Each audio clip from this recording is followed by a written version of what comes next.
What's up guys, it's Asher and I'm back with another video. Probably wondering where I've been for the past couple of days, but I'm actually doing something pretty cool. I'm doing a group station project and that's taken up a lot of my time, so I figured I'd make a video about it. So a good friend of mine from the SFS Discord named Harry has come together with me and 6 other people, that being Spider, Last Ghost, Yash, RP1, LSV, and Brioche, and the 8 of us are building a station together, and I'm just going through all the quick saves here just so we can look at the progress. You can see that it's group station and then a mark number. I believe we're up to mark 15. You can see the progression of stuff. It's pretty cool. We've been working on this for about a week, and we have a little group DM where we're organizing stuff and keeping track of who's sending up what, and really the station weight as well, which is pretty cool. We're keeping track of the station weight. You can see there that the station is in a 100-kilometer orbit just to make things a bit easier.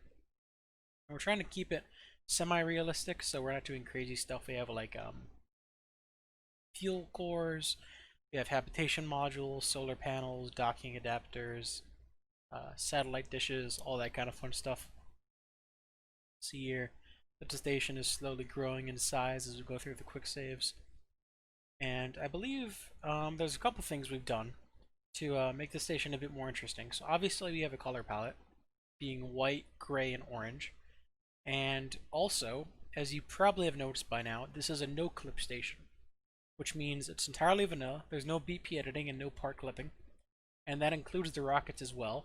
You can see there's one of the rockets somebody used to send up a module. And there is also another launch pad feature here, which I believe the same person sent. Just for fun. I believe that docking adapter at the bottom is used to actually refuel it, so maybe he's going to use it more than once. But let's go back to the station real quick. And you can see here that it's grown quite a bit, and we actually have some pretty cool features that we're going to show off. So I believe toward the top we have what are RCS tugs, so they can move modules around if we need to. Because most of these modules, to save on the part count, don't have RCS. So we have 2 modules here that we can detach and move around to attach them to other modules and move them for us. You can see here is a very light, very easy maneuver. It just has a really small fuel tank, a docking adapter. It has a probe core, obviously, so we can maneuver it. And it also has an ion engine at the back for a little bit extra thrust for the heavier ones.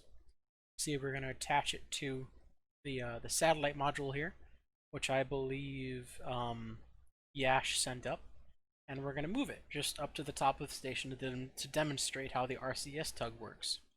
You see we're moving past Harry's module, which is directly to our left now, and we're going past Spider's module, which is directly to our left now. And we're passing the docking node where the RCS tugs stay, and that was sent up by Yash as well. So it's pretty cool. And they are pretty powerful. Those are full fuel tanks, so it is a pretty heavy module that's being tugged around here. And we're just going to slowly maneuver it into place and dock. I really like the satellite design as well, using the adaptive fuel tanks and the parachute and the RCS engines, or not RCS, the ion engines. So that's pretty cool here. And I like the tugs as well. I believe Harry designed the tugs, but they were sent up by Lego Saturn V. By the way, all these members, they are on the SFS Discord. That's where we kind of recruited a lot of people for this project, and they are pretty high-ranking people in terms of SFS players, because this is a kind of challenging project. You need to be on Android, of course, so you can modify the quick save files, and you also need to be a decent builder without the assistance of BP editing or quick save editing, which I know a lot of people use as a crutch. But there you go. We've attached our module. Just going to move our RCS tug back into place alongside its neighbor. Had a near miss there with the module, but I doubt we would have broken anything. We're going at a pretty low velocity. And there we go. Got the docking in place. We continue on with showing the progression of the space station. It's back in place. And you can see all those fuel tanks just got used because of the RCS. But we're moving on to Mark 13. And this module, I believe, added the solar arrays, if I'm not mistaken. No, this module added The airlock. There you go. I'm dumb. I forget what we've added because I haven't really been paying attention too much to the group chat, but they've been sending quick saves and constantly updating the space station. You can see here, I think RP1 sent up a docking adapter with a crew vehicle, which is pretty cool. We're going to take a look at it. There's a crew vehicle on top there with a small docking port. It's going to detach that and move the station so it doesn't immediately reattach itself, and I think we're going to have a little bit of trouble here switching to it. You're going to have to focus and then zoom in because it's so close to the larger station. See, we still can't exactly see the difference. There we go. Now we can switch to it. And turn on ERCS so it can go away. And we're going to send this bad boy back to Earth. Although I doubt very highly that's where they want to go right now. 2021 hasn't exactly been a good year so far, and 2020 hasn't exactly left us on the best of terms. So I can't blame them for not wanting to go back. But they must go back for science to test this vehicle, and there you can see the lag from time warping with these massive amount of parts. We do actually have a rule in place when building modules that you're only allowed to do up to 2 modules per turn. We take turns, and you have to keep the part count below 50 when you take your turn, just so we can kind of preserve the amount of or the lack of lag, and hopefully take care of that issue. See the station as it is right now, as the recording of this video. See, we have those big trusses and the water and fuel tanks, and we have the solar arrays and a docking node that has 3 open slots for more expansion. Got Brioche's fuel tanks, and we have the habitation module and the airlock, and there's a sleeping quarter in the bottom middle. There's another docking node, and there's the crew area where you can get on craft and leave, and there's another node there.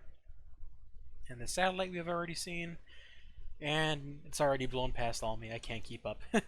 But yeah, there's quite a lot of modules on here, and I'm really excited to see where this is going to go. So now we have another module coming up. This one is actually sent up by Spider, and he made it just for this video on really short notice, so thank you, Spider, for doing this. I know we had a little bit of trouble getting it up here, but it's going to be well worth it for the video. So he's actually gone ahead and made the perfect module for this space station. Every astronaut needs a gaming module, so that's exactly what he's gone and sent up. You can see the awesome RGB lighting panels there. He's got gray, silver, and orange on his side, maneuvering it into place. It's really, really cool looking. And I'm just going to leave you with the docking of this, and I'm going to close out the video. Let me know what you thought of the audio in the comments down below, because I do have a new mic and I did some stuff with my recording software. But anyway, guys, this is Astria signing off. Be sure to like and subscribe, and I'll catch you next time.